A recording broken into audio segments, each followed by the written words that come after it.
আমার নবী একটা ডাক দিয়া কই উম্মত রে,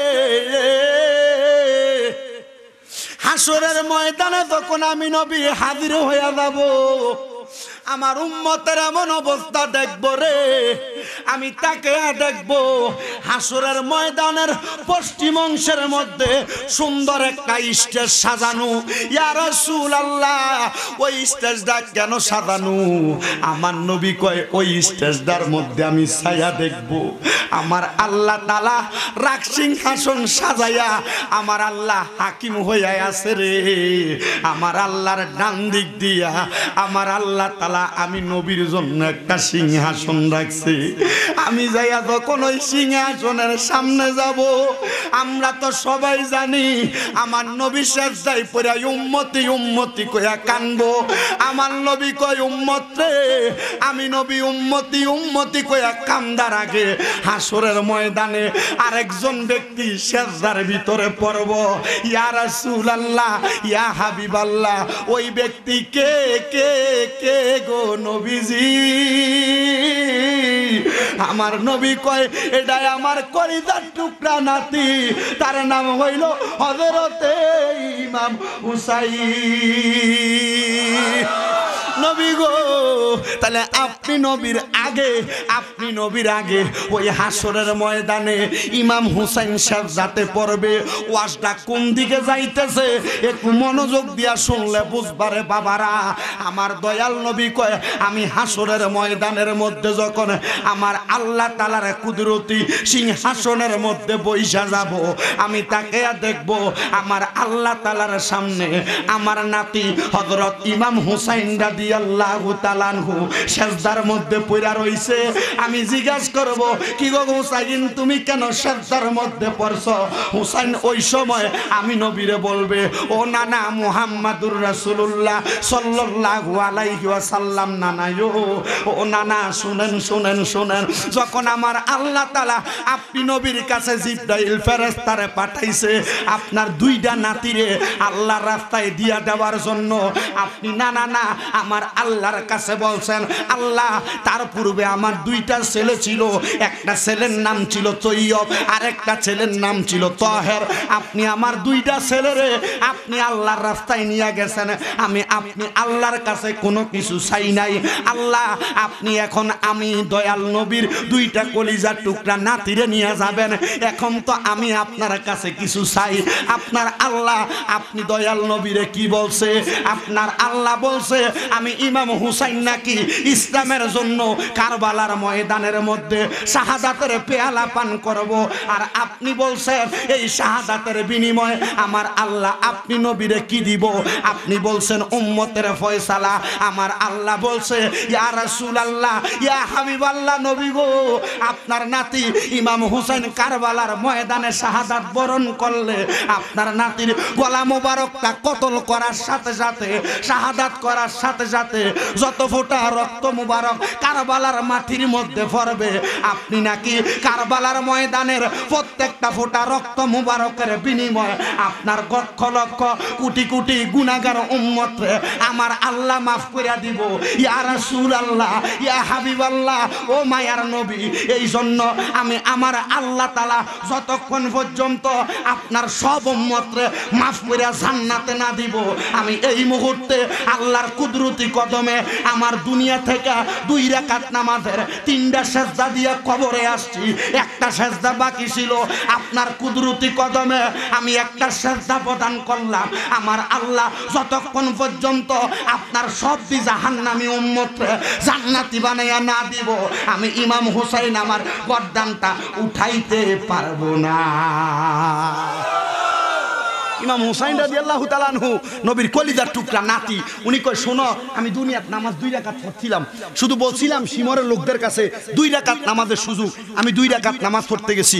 শুনেন, শামে কারবালা আল্লামা আনিসুজ্জামান হুজুরের জামিয়া আহমদিয়া সুন্নিয়া আলিয়া মাদ্রাসার যে লিখিত কিতাব, ওই কিতাবের প্রথম যে 19টা হাদিস একসাথে লেখা সাওয়ারিকুল মুহরিকা কিতাবের মধ্যে সুহাদে কারবালার বদর সুহাদে কারবালার প্রান্তর কিতাবের মধ্যে আল্লাহর হাবিব সাল্লাল্লাহু আলাইহি ওয়াসাল্লামের কাছে এমন কথা আসছে, নবীজি সাল্লাল্লাহু আলাইহি ওয়াসাল্লাম মসজিদ নববীর বারান্দায়, যখন বারান্দায় বসা হযরতে মা ফাতেমা মসজিদ নববীর সামনে দিয়ে যাইতেছে, আল্লাহর হাবিব সাল্লাল্লাহু আলাইহি ওয়াসাল্লাম বসা, মা ফাতেমা দেখতেছে আমার দয়াল নবী রাহমাতুল্লাহ আলামিন নবীজি হযরত ইমাম হুসাইনের এভাবে গলা মোবারক আলগি দিয়া এই জায়গাটার ভিতরে সুমা দিতেছে। মা ফাতেমা কয় কারণ কি? অন্যদিন আমার নবীরে দেখি আমার নবীজি ইমাম হুসাইনের ঠোঁট মোবারকের ভিতরে সুমা দেয়, অন্যদিন দেখি গাল মোবারকে চুমা দেয়, আবার দেখলাম নবী মায়া কইরা কইরা হযরত ইমাম হুসাইনের কপালের ভিতরে সুমা দিত। আমি আবার বড় অবাক হয়ে গেলাম, কারণ আল্লাহর হাবিব কোনো কাজ করলে এটা হাকিকি কাজ, কারণ আল্লাহ পাকের যারা খাস বন্ধু ওনারা কোনো কাজ করলে এটা ওনাদের ইচ্ছায় করে না, করে কার ইচ্ছায়? আস্তে কইছেন, আস্তে কইছেন মনে হয়, বলেন বলেন কার ইচ্ছায় করে, কার ইচ্ছায় করে? আর আপনি আমি দুনিয়াতে যে শয়তানি বুদ্ধি লয়ে চলি আল্লাহর ইচ্ছা না, শয়তান আমরা খালি ফাম দেয়। এই কথা কয় না কেন? শয়তান আমরা খালি ফাম দেয়। আজকে এখান থেকে সুতনি মানুষের কাছে নাম একটা হাসছো, এবার যা শয়তান এবার কত যে দুই তিনটা বন্ধু আছে কিন্তু লই যা, আমি কিন হার তারি বত্তা বানাই খা। এটা কে দে ফাম দে? কে দে? কে দে? কথা কে দে? ফাম শয়তানে দেয়। আর যদি মনে করেন যে আপনি আমরা ধরার সময় আপনার কারাম খাইতেছি, বিবেক বাধা দেয়, মনে করবেন হ্যাঁ আল্লাহ এটা ওইখান থেকে দিতেছে। জোরে কর না কেন? কেউ ওজনে কম দিতেছ, আরে ওজনে কম দিতেছি, বিবেক লারা দিব, মনে করবেন এটা আল্লাহ এখান থেকে দিতেছে। কি কোন হুজুর? হুজুর আমার উস্তাদ সমতুল্লাহ, আল্লাহ উপর থেকে দিতেছে। যখন দেখবেন কোন শয়তানি হোংডামি স্যাংডামি বাজে কাজ করতে আপনার বিবেকে বাধা দেয় না, বুঝবেন যে আপনার লোকে শয়তানিরা আছে। ঠিক আছে নি? আর যদি বালা কাজ করতে দেখেন যে না না ঠিক আছে বালা কাজ এটা ঠিক আছে, আবার খারাপ কাজ করতে গেলে বিবেকে বাধা দেয়, মনে করবেন যে না আল্লাহ উপর থেকে আপনার এটা করে বাঁচাইতেছে, আল্লাহর জন্য রক্ষা করে। জোরে কোন আমিন। একটু মুহাব্বতের আওয়াজে দুরূদ শরীফ পড়েন, আল্লাহুম্মা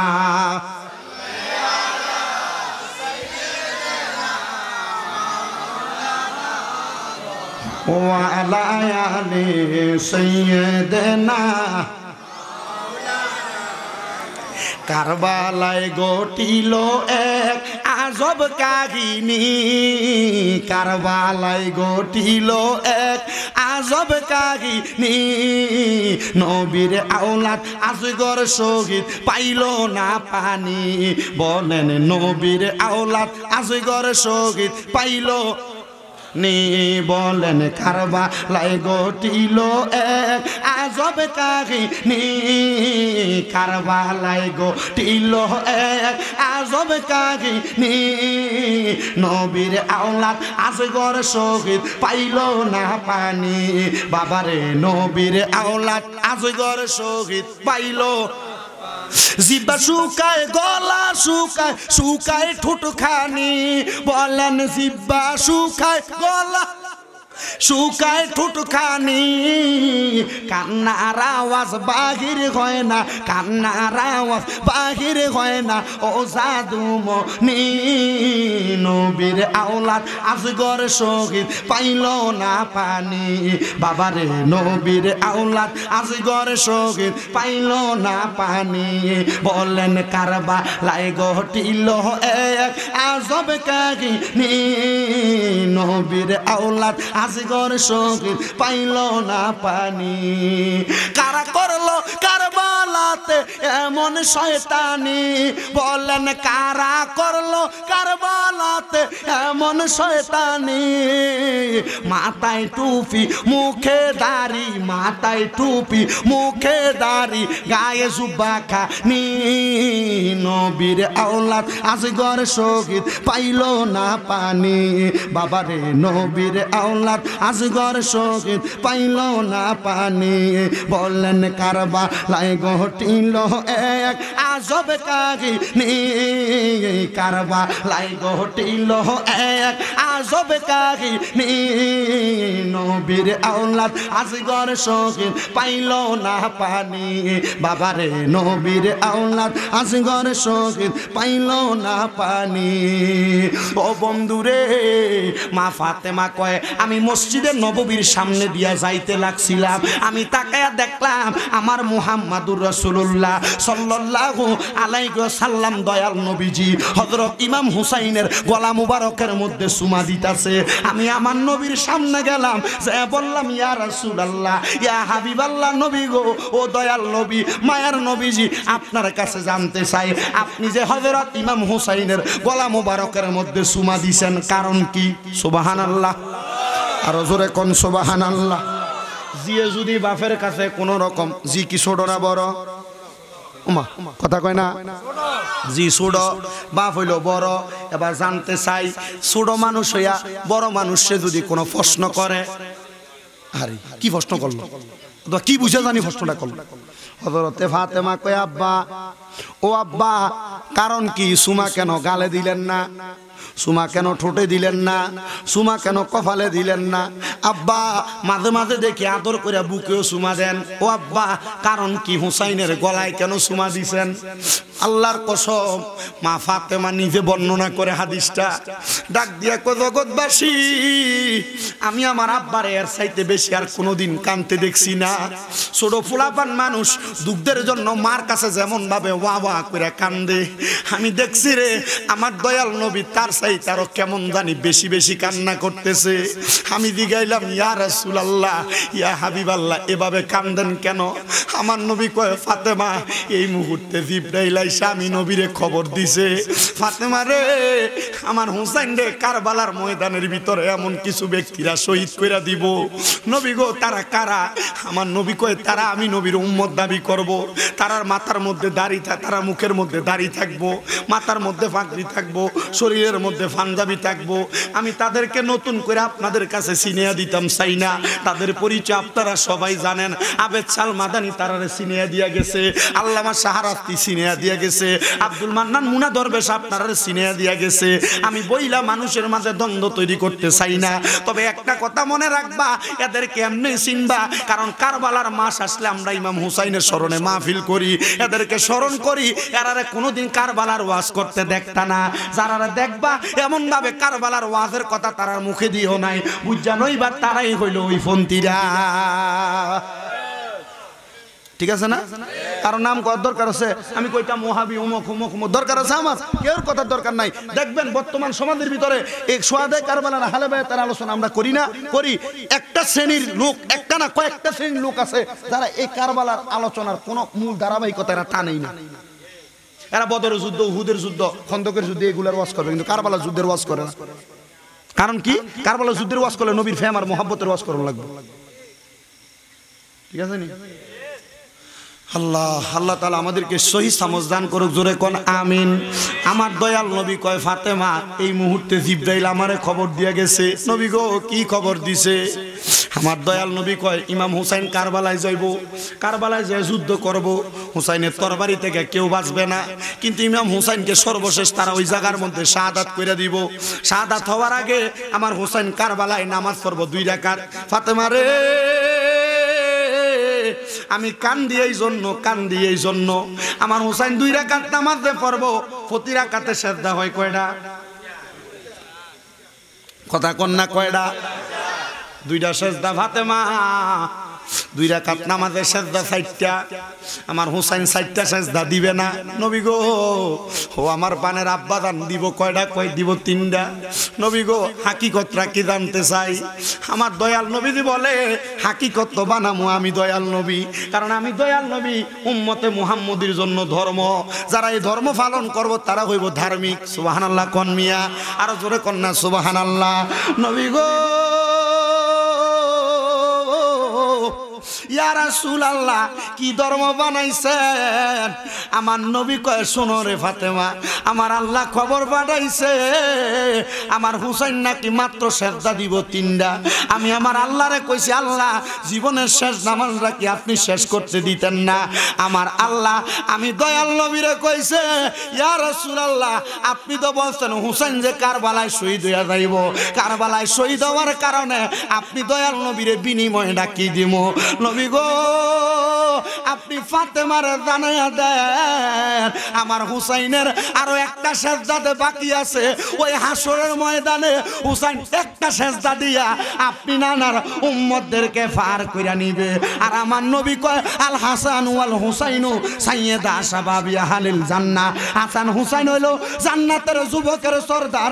এই কুলসি এলাকার ভাই বাবারা বন্ধুরা, আজকে যে হযরত আব্দুল মান্নান মুনা দরবেশের মাহফিল সাজাইলা, যেই যুবকেরা এই মাহফিলের মধ্যে টাকা দিয়া পয়সা দিয়া সম্পদ দিয়া শরীক হয়ে গেছো, আল্লাহর কসম তোমরা ঠিকানা হযরত ইমাম হুসাইনের সঙ্গে জান্নাতের মধ্যে হবে। এবার বলেন এই বিশ্বাস আমরার অন্তরে আছে না নাই? গেল পাল্লা ইমাম হুসাইন কারবালার ময়দানে শাহাদাত, কিন্তু শাহাদাতের আগে কারবালার ময়দানে আরো বড় অনেক ঘটনা ঘটছে। বাজান রে আমার, একটু মনোযোগ দিয়ে শুনলে আমি আপনাদের কাছে বলার চেষ্টা করব। রাজি আছেন নি বাবা? কারবালার ময়দানে মতান্তরে 72 থেকে 73 জন শহীদ হয়েছে। বলেন না কয়জন? 72 থেকে 73 জন। ইমাম হুসাইন কারবালার ময়দানে যাওয়ার আগে, যুদ্ধে যাওয়ার আগে কারবালার ময়দানে আরেকজন, এই 72 জনের মধ্যে একজন ছিল যার নাম হযরতে আব্বাস আলমদার। মারহাবা কন্যা মিয়া। এলাকার মধ্যে অনেক মানুষ আছে যার মধ্যে কিছু মানুষ ভালো কামেও নাই, খারাপ কামেও নাই। এবারটার কাম হইলো ঘরে ঢুকে, ঘর থেকে নামাজের টাইমে নামাজে যায়, আবার ঘরে ঢুকে যায়, মানে সরল সোজা মানুষ আছে না। হযরত আব্বাস আলমদারের পরিচয় দেখলাম, আব্বাস আলমদার এমন সরল মানুষ ছিলেন, দুনিয়ার কোনো কাজে যাইতেন না। ইমাম হুসাইন কারবালায় যাইবেন, পুরাত নদীর পারে পানির জন্য হযরতে আলী আসগর, ইমাম হুসাইনের ছোট ছেলের নাম, বড় ছেলের নাম হযরতে আলী আকবর। হযরতে আলী আসগরের জিহ্বা শুকিয়ে গেছে। ইমাম হুসাইন কয় আল্লাহর কসম পানির জন্য কারবালার ময়দানের মধ্যে আমার আলী আসগরের জিহ্বা যখন শুকিয়ে গেছে, এমনও সময় ছিল আমি ইমাম হুসাইনের শুকনা জিহ্বাটা আলী আসগরের মুখের মধ্যে দিয়া দিছি। আলী আসগর আমার জিহ্বাটারে এমন ফোঁসা ফুসছে রে, আল্লাহর কসম আমার মনে হয় এক ফোঁটা থুতুও বাইর হয় নাই। আমাদের হতে আলী আসগরের পানির পিপাসায় যখন আত্মহারা হয়ে গেছে, আমি যখন কারবালার ময়দানের মধ্য থেকে ফুরাত নদীর পারে যাবো, ফুরাত নদীর পারে যাওয়ার সময় আমার হযরতে আব্বাস আলমদার সামনে দাঁড়িয়ে গেছে। সামনে দাঁড়িয়ে ডাক দিয়া কয় হুসাইন, ও হুসাইন, ও নবীর কলিজার টুকরা, আপনি কারবালার ময়দানে যাবেন না। বলে কেন? বলে এর আগে তারা 70 জনরে মারছে, যদি আপনারও মাইরা ফালায় কারবালার ময়দানে শহীদ কইরা দেয়, আমি আমার দয়াল নবী যদি ময়দানে মাসরে আমি আব্বাসের প্রশ্ন করে আমি আমার নূরের নবীর কাছে জবাব দিতে পারতাম না। আপনি এই জায়গায় অপেক্ষা করেন, আমি আব্বাস আলমদার কারবালার ময়দানের মধ্যে যাইতেছি। হযরতে আব্বাস আলমদার ওনার হাতের মধ্যে পড়া তাসবিহ গনা ছাইরা দিয়া আব্বাস আলমদারের একটা পাগলা ঘোড়া, ওই ঘোড়াটার উপরে চড়ছেন, হাতের মধ্যে একটা পানির পাত্র নিছে, পোয়ারা নিছে। আগে পানির পাত্র বানাইতো ওটার যে সামরা সামরা সিলাই কইরা কি দিয়া, এটা কি জানি কইতো, পানির মশক, মশক হুজুর, হ্যাঁ হাদিস শরীফের ভাষায় এটা মশক কয়। হযরত আব্বাস আলমদার মশকটারে ড্রাম কাদের মধ্যে লইয়া আব্বাস আলমদার সামনের দিকে যাইতেছে, সামনের দিকে যায়, সামনের দিকে যায়। হযরত আব্বাস আলমদার ফুরাত নদীর মধ্যে নামছে, গোড়ার পিঠে বসা, গোড়ার পিঠ থেকে নামে নাই। আব্বাস আলমদার কয় গোড়ার পিঠের মধ্যে বৈশা যখন আমি ফুরাত নদীর মধ্যে নামলাম, ফুরাত নদীর মধ্যে নামার সঙ্গে সঙ্গে রে আমি আব্বাস আলমদার এবার একটা পানির পাত্রের মধ্যে মশকের মধ্যে করে পানিটা নিয়া মশকটা আমার ঠোঁটের সামনে নিছি, আমার ঠোঁটটারে বিজামু। এমন টাইমে আমি আব্বাস আলমদারের মনে হয়ে গেছে, আরে কারবালার ময়দানের মধ্যে নবীর কলিজার টুকরা নাতি ইমাম হুসাইন, নবীর কলিজার টুকরা নাতি ইমাম হুসাইনের বড় ছেলে হযরত আলী আকবর, নবীর কলিজার টুকরা নাতি ইমাম হুসাইনের বউ হযরতে সাহারা বানু, নবী বংশের পরিবারের মানুষ হযরত সকিনা, নবী বংশের পরিবারের মানুষ হযরত ইমাম হাসানের বউ, এরা সবাই কারবালার ময়দানের মধ্যে পড়ে রইছে। আমি যদি আগে পানিটা খাই আর যদি তারারে পানিটা না পান করাই, আমার মনে হয় আমি রহমাতুল্লিল আলামিন নবীর দরবারে উত্তর দিতে পারবো না, জবাব দিতে পারবো না। আব্বাস আলমদার কয় আমি পানিটা পান না কইরা মশকটা পুরাইয়া মশকটারে আমার কাঁধের মধ্যে নিছি, গোড়াটার মধ্যে উঠতে দেরি আল্লাহর কসম রে আমার চারিদিক দিয়া এদিদের দলেরা গেরান দিয়া ফালাইছে। আমার চিন্তা হইল আমার মনে হয় তারা পানিটা নিয়ে কারবালার ময়দানে যাইতে দিবে না। আমি আবার ওই গোড়াটার ঘোড়াটারে এমন ভাবে চালাইতে লাগলাম, সামনের দিকে যাইতে দেরি আমার এজিদের দলেরা আমার ডান হাতটার মধ্যে একটা কোপ দিছে, আমার ডান হাতটা আলাদা হয়ে গেছে। আমি আমার পানির মশকটারে বাম হাতের মধ্যে লইয়া, বাম হাতের থেকে লইয়া আমার মুখের মধ্যে দিছি। বাম হাত দিয়া ঘোড়াটার যখন চালাইতে লাগলাম, ঘোড়াটা সামনের দিকে যায়। এজিদের দলের মধ্যে মালিক ইবনে মারওয়ান নামক একটা লোক আমার বাম হাতের মধ্যে এমন একটা কোপ লাগাইয়া দিছে রে, আমার কোপটা দেওয়ার সাথে সাথে আমার বাম হাতটা আলাদা হইয়া পড়ে গেছে।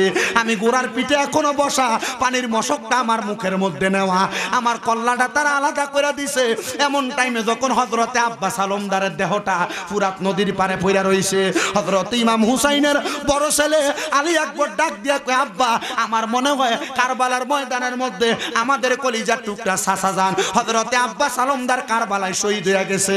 আব্বা ও অনুমতি দেন, আমি এই মুহূর্তে কারবালার ময়দানে ফুরাত নদীর পারে চলে যাই, আমি একটু পানি আনবো, আপনাদেরকে পানিটা আহার করাবো। সবাই পড়েন সালাতুনিয়া রাসূলুল্লাহ। একটু কষ্ট হইল মানার দরকার, কারণ কবরে গেলে কিন্তু এমন আলো থাকবে না যদি বেঈমান হন, কবরে গেলে আলো থাকবে যদি ইমানদার হন। আল্লাহ আমরারে ইমানদার বানায়া কবরে নক, আমিন। আসতে আমিনদারও জোরে কোন আমিন। সবাই একটু মুহাব্বতে দুরূদ শরীফ পড়েন আল্লাহুম্মা।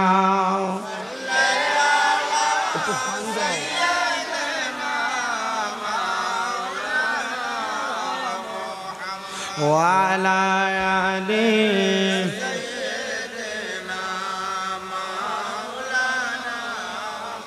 পরে না আমার জায়গা হবে নি, আমার মরা লাশের লাইগা, মসজিদের পাশে আমার কবর দিও, কইরায় আমার জায়গা হবে নি, আমার জায়গা হবে, আমার মরা লাশের লাইগা, মসজিদের পাশে আমার কবর দিও, কইরায় আমার জায়গা হবে নি। এলাকাবাসী রে আমি তোমরার ছেলে সন্তান, কয়দিনের লাগিয়া, মরার পরে সবাই আমায় যাবে রে বলিয়া। এলাকাবাসী রে আমি তোমরার ছেলে সন্তান, কয়দিনের লাগিয়া, মরার পরে সবাই আমায় যাবে রে বলিয়া। ওরে কষ্ট হইল 3.5 হাত মাটি দিও, কুইরাই আমার জায়গা হবে নি, আমার জায়গা হবে, মরা লাশের লাইগা, মসজিদের পাশে আমার, মসজিদের পাশে আমার কবর দিও, কইরাই আমার জায়গা হবে নি।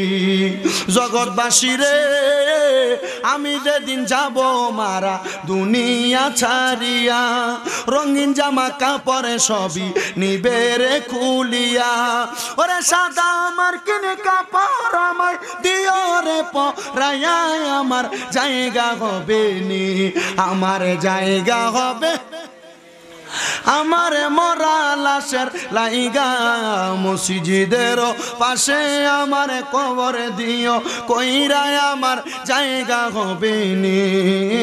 আল্লাহুম্মা। সাউন্ড ছাড়ো, সাউন্ড ছাড়ো, কানে যেন বাইরে বন্ধ করে শুধু ভিতর চালাও। মুহাম্মদ ওয়ালা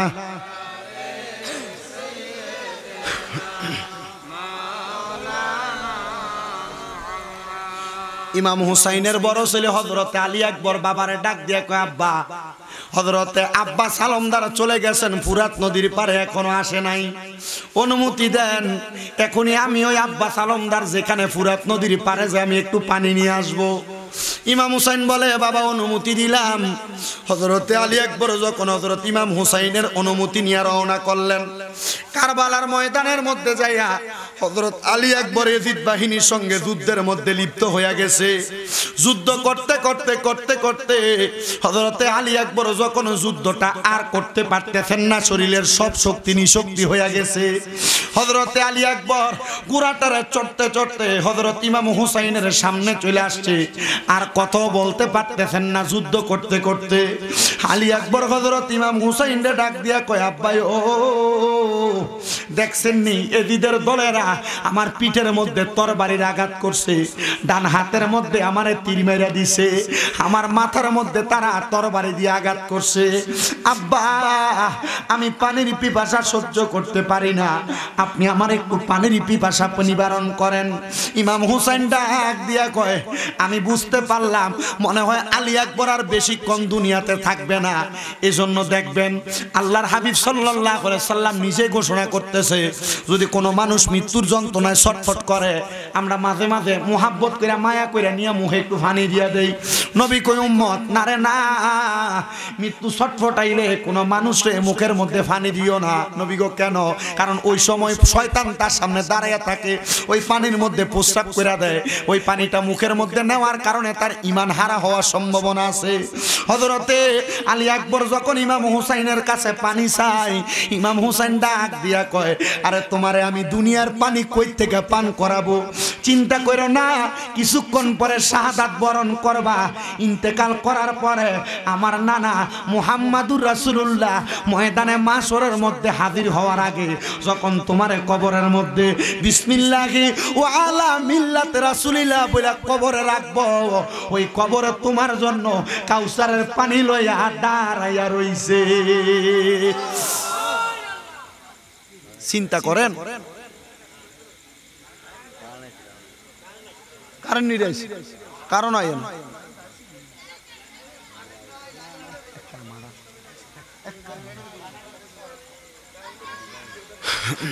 সবাই একটু দাঁড়ায়া নবীরে সালাম দেন। ইয়া নবী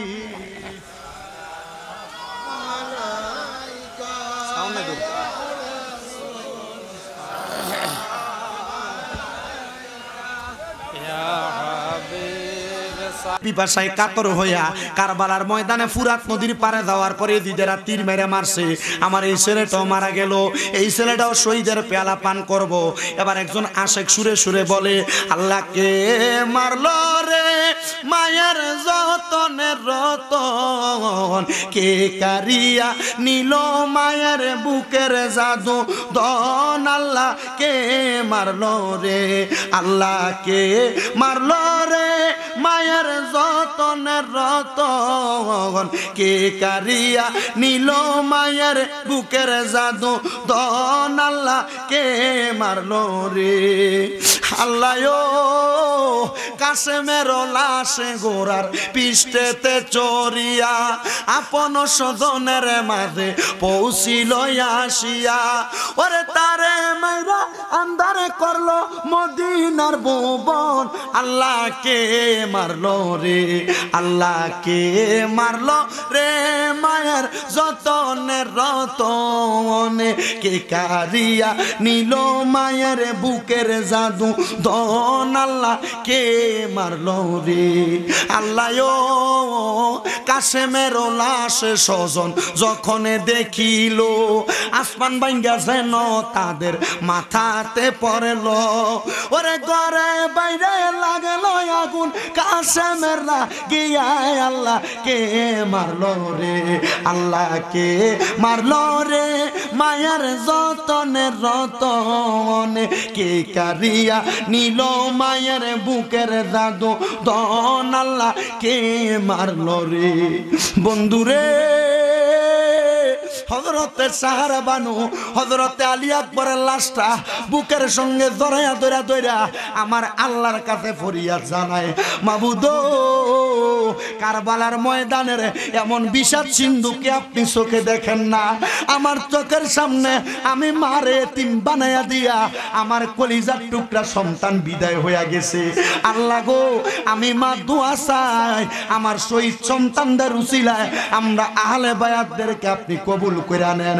বন্ধুরে কারবালার ময়দানে মা যদি সন্তান হারা বেতা বুকে লইয়া সন্তানের জন্য আমার আল্লাহ তাআলার কাছে হাত বাড়াইয়া হইয়া দিতে পারে।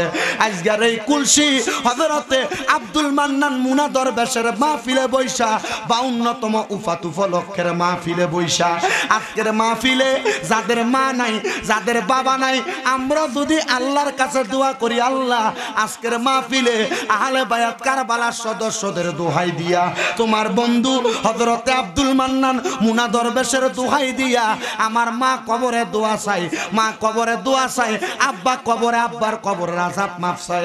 আমি জানতে চাই আমার আল্লাহর কাছে দোয়া করলে আমার আল্লাহ ওই দোয়া কবুল করতে পারে কি পারে না? আরো জোরে বলেন, পারে কি পারে না? ও বন্ধুরে, কেন আপনি আপনার ওই মায়ের জন্য দোয়া করবেন? কেন আপনি আপনার ওই বাবার জন্য দোয়া করবেন? আপনার আম্মাই আব্বা আপনি সন্তানদের নিজে না খেয়া মানুষ করছে, আপনার আম্মাই আব্বা নিজে কোনো ভালো জামা কাপড় না পইরা আপনি সন্তানদের ভালো জামা কাপড় পরাইছে। হে আমার এই কুলসি এলাকার পর্দার অন্তরালের মা বোনেরা, এই এলাকার মুরব্বীরা, এই এলাকার যুবকেরা, হয়তো তোমরা চিন্তা করো হুজুর আজকে এই কুলসি মুনা দরবেশের মাহফিলের মধ্যে কত মানুষ আনাগোনা করে। আরে আমার আব্বা যখন বাইসা ছিল, আমার আব্বা তো আমার সঙ্গে একসাথে মাহফিলে আসতো, আবার আমিও আমার আব্বার সঙ্গে মাহফিলে আসতাম। হুজুর আমার মা মাহফিলে আসার সময় আমার 10, 15, 20 টাকা দিয়া বলতো মাহফিলে হাদিয়াটা পৌঁছে দেওয়ার জন্য। জানি না রে আজকে এই কুলসি মুনা দরবেশের মাহফিলে কোন সন্তান জানি বসছে, ওই সন্তানের মা ডারে কবর দিয়ে আজকের মাহফিলে বৈশা গেছে। কোন সন্তান জানি বসছে আব্বাটারে কবর দিয়া মাহফিলে বৈশা গেছে। যে আব্বা ক্ষেতের মধ্যে রোয়া লাগাইতে লাগাইতে আব্বার পায়ে ব্যথা মাথা ব্যথা হয়ে গেছে, আব্বা দান 5-10 টাকা খরচ করে আব্বা ওষুধটা খায় নাই। আব্বা চিন্তা করত এই 5-10 টাকা দিয়ে আমার ছোট জাদুমণি সন্তান ভালো কোনো খাবার খাইতে পারবে। রাত্রবেলা পাউটারে আব্বা দান খাটের মধ্যে আছাড় দিত, আব্বা ব্যথার জ্বালা সহ্য করতে পারত না। এমন অনেক সময় ছিল তোমার মা দুঃখিনী, তুমি সন্তানরে মানুষের মতো মানুষ বানানোর জন্য সকালবেলা তোমার মা পেটের মধ্যে কোনো খানা দেয় নাই। তোমার আম্মা জান পান্তা ভাত গুলা তুমি সন্তানের জন্য রাইখা দিত। মা চিন্তা করত আমার সন্তান স্কুল মাদ্রাসা থেকে আসলে পান্তা ভাতটা খাইলে আমার সন্তানের বুকটা ঠান্ডা হইব, কলজাটা ঠান্ডা হইব। আজকে তুমি সন্তানের কাছে লাখ লাখ টাকা, কোটি কোটি টাকা, ব্যাংকের মধ্যে টাকার অভাব নাই, কিন্তু আজকে তুমি তোমার মার মুখে এক লোকমা খানা তুলা দিতে পারো না। মাহফিল উপলক্ষে তোমার বাড়িতে মেহমান অতিথির অভাব নাই, কত রং বেরঙ্গের খাবার তোমার ঘরে, কিন্তু তুমি তোমার মার মুখে আব্বার মুখে এক টুকরা গোস্ত তুলা দিতে পারো না। আরে সামনে যে কোরবানির ঈদ আসতেছে, সন্তানগুলার কলিজা চিরা যায়।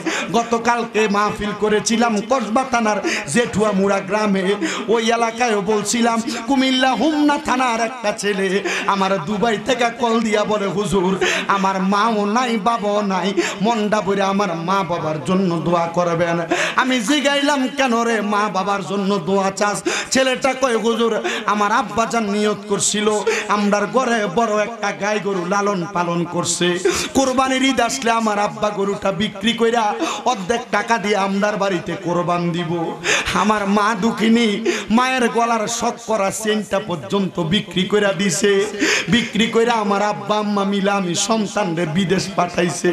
হুজুর আমার মা বাবা আমার বিদেশ পাঠানোর 3 মাস পরে আমার আব্বাটা স্ট্রোক করে মারা গেছে, আমার মাটা 5 মাস পরে মারা গেছে। হুজুর এখন আমার ব্যাংকে 1 কোটি টাকার উপরে হবে। আজকে 3 বছর কোরবানি দেই, কিন্তু হুজুর কোরবানির গোশত আমি আমার মার মুখে তুইলা দিতে পারি না। হইছেলে কই হুজুর আগের সমাজের মানুষ গোশত পাঠাইলে জোহরের সময় আসরের সময় হইয়া যাইতো গোশত রান্না করতে, কিন্তু আজকে আমার মা নাই, আমার আব্বা নাই, আমি লাখ লাখ টাকার গরু কোরবানি দেই। হুজুর আমার কোরবানি দিয়েই কথা সত্য আমার মনে শান্তি নাই। হে সন্তান, মা বাবা কোরবানির গোশত যদি রান্ত সাথে 2টা-5টা আলু বাড়াইয়া দিত, গোশতটা তুমি সন্তানের পাতে তুইলা দিত, মা জননী আলুটা দিয়া ভাত খাইতো। আজকে বুঝি তোমার এমন মা কবরে, সামনে যে কোরবানির ঈদ আসতেছে, সন্তানগুলা মা ফালাইয়া বাবারে কবর দিয়া কোরবানি দিবে, কিন্তু সন্তানগুলার মনের মধ্যে শান্তি নাই। আজকের মাহফিলে হয়তো এমন অনেক সন্তান আছো, তোমার মা বাবা বাড়িতে আছে কিন্তু তোমার ঘরে ভাত খায় না। এমন অনেক সন্তান হয়তো আছো যারা তোমার মা বাপরে জুদা কইরা দিছ, মা বাপরে আলাদা কইরা দিয়ে আজকের মাহফিল শুনতে আসছো। আল্লাহর কসম, তোমার মতো শ্রোতার আমার দরকার নাই, কারণ এই মা বাপের মনে কষ্ট দিয়া আমার ওয়াজ শুনবা, এই ওয়াজ দিয়া তোমার কোনো লাভ হবে না। ওয়াদা করো, পারলে দাও তোমার পাও আমার সামনে দাও, আমি শামীম রেজার জিব্বা দিয়া তোমার পাও আমি পরিষ্কার করে দিমু।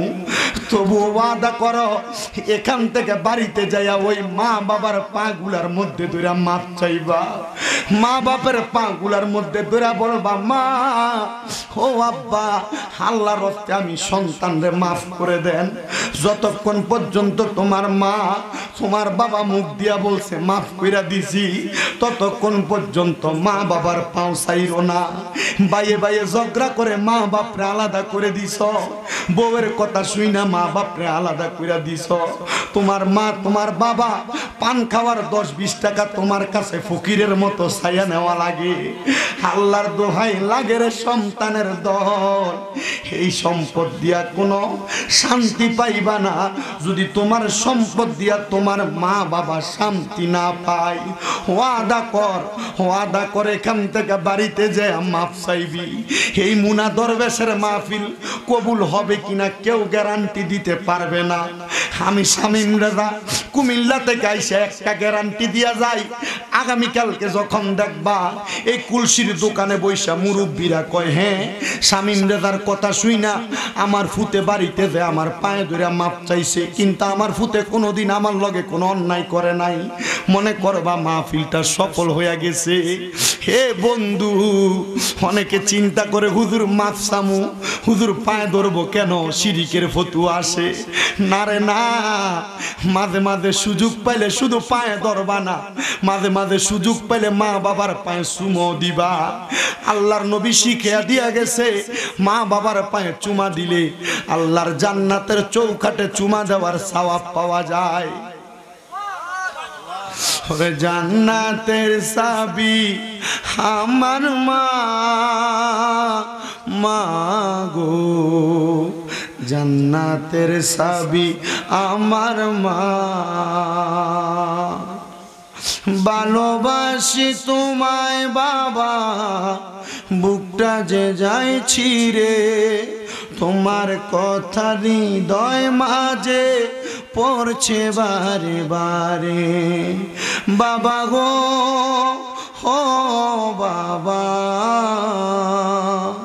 বাবা গো ও বাবা, বাবা তুমি কেমন আছো ছোট মাটির ঘরে, তোমার কথা হৃদয় মাঝে পড়ছে বারে বারে।